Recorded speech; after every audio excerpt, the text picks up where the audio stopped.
Yes, please.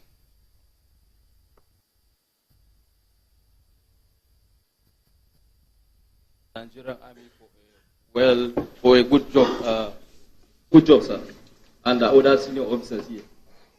Sir, it's a worrisome when people start seeing your name and so that sorry, sir, not just for me. Haruna Dauda, I report for BOA. Thank you, sir. People surrendering themselves, particularly suspected members of Boko Haram, submitted themselves to the Nigerian Army in the name of surrender.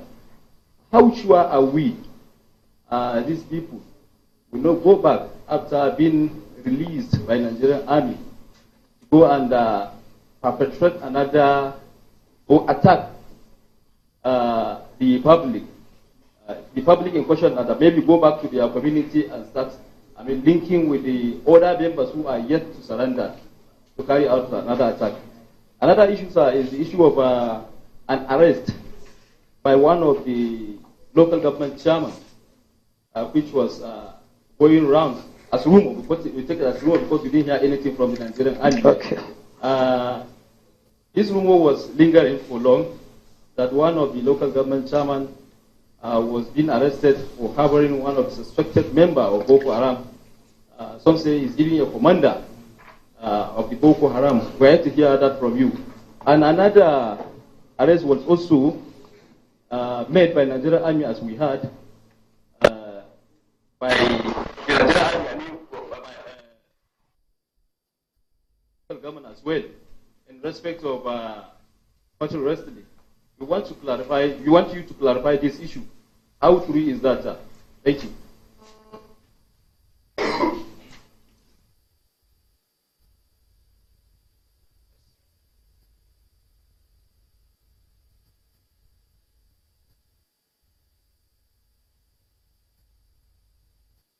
General, sir, my name is Ibrahim Gwamna. I publish Limelight magazine. I want to know that from what we have seen now, these young men that have surrendered or arrested, young men that have either been arrested or they surrendered, we have established that they are from the two camps.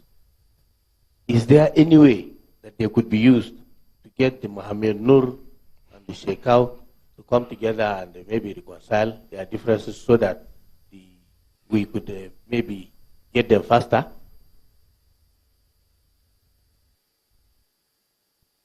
Babagana Mohammed, representing Peace FM and Parsin Northeast Zone. I've seen 10 suspected Boko Haram captured. They are now in the process of preventing. Got you right.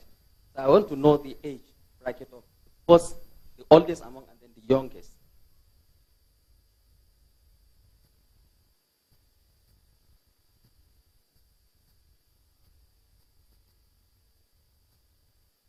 Ismail Alpha Ibrahim. I write for Associated Press.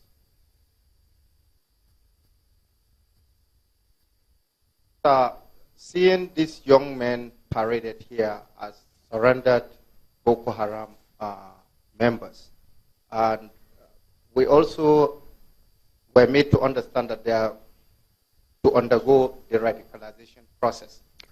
Now, in the spirit of fairness, much as we look at them as people who have killed so many innocent souls but have now surrendered, Nigerian army, Nigerian soldiers at one time or the other were caught in the web of this, and most of them were even court-martialed.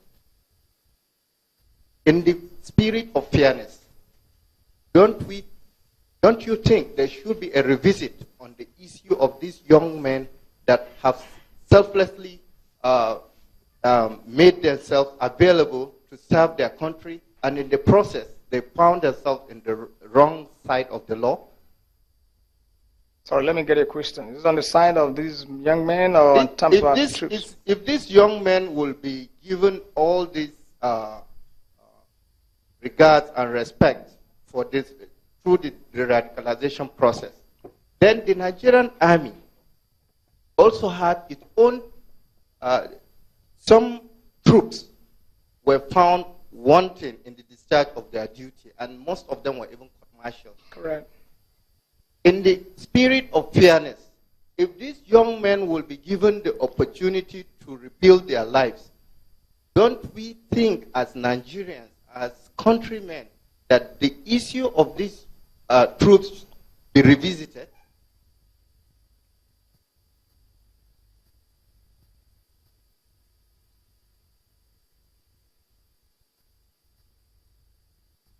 Tyson Tuno, I report for Channel Television.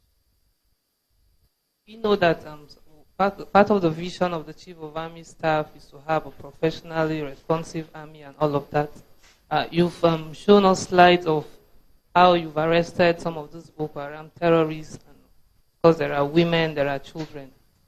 Would you say that your soldiers out there in the field are conscious of human rights issues? How do they deal with some of these people they have arrested, even though Amnesty and human rights organizations are not out there in the field to tell us what's going on? But what would you say about your troops' sensitivity to human rights issues? And then, secondly, you from the last time we met, you've been talking about how we won the war, and now we need to win the peace. I don't know what you mean by that. What exactly do you mean by this peace winning, and how is it going? From the last time we met, when you said Sambisa has been captured, how is the peace winning process going?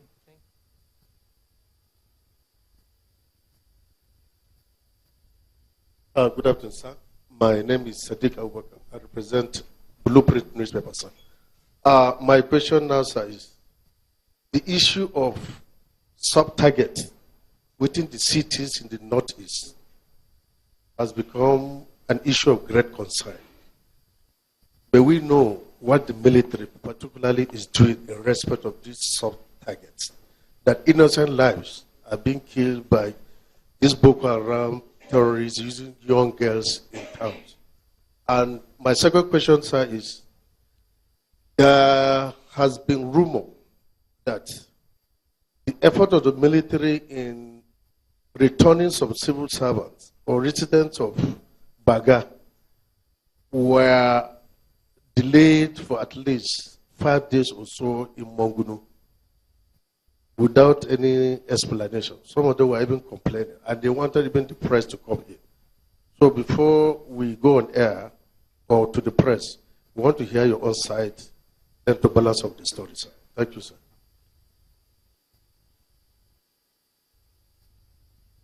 My name is Ahmed Mari. I write for Champion newspaper.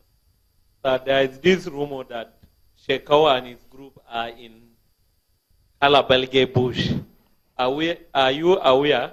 If yes, then what effort have you made to locate him?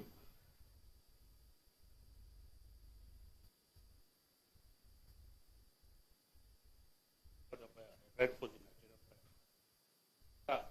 this young man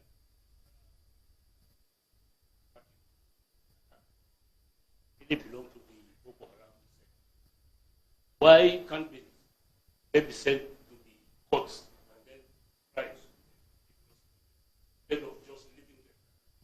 Not that they are.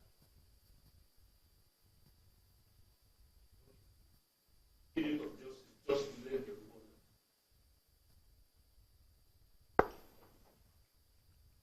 General, I'm still on the same question. I was going to refer to my colleague. My name is Bodwin Ikaude, Nigerian Tribune. The soldiers who were prosecuted by the law. Now, what he said was in the spirit of peace and fair play. Why can't we prosecute these ones? And if we are not prosecuting these ones, if you get Shekau before the end of this month, are you saying you will not prosecute Shekau? He too will walk around like a free man? And what will be the balance of psychology within the society? How would people look at it?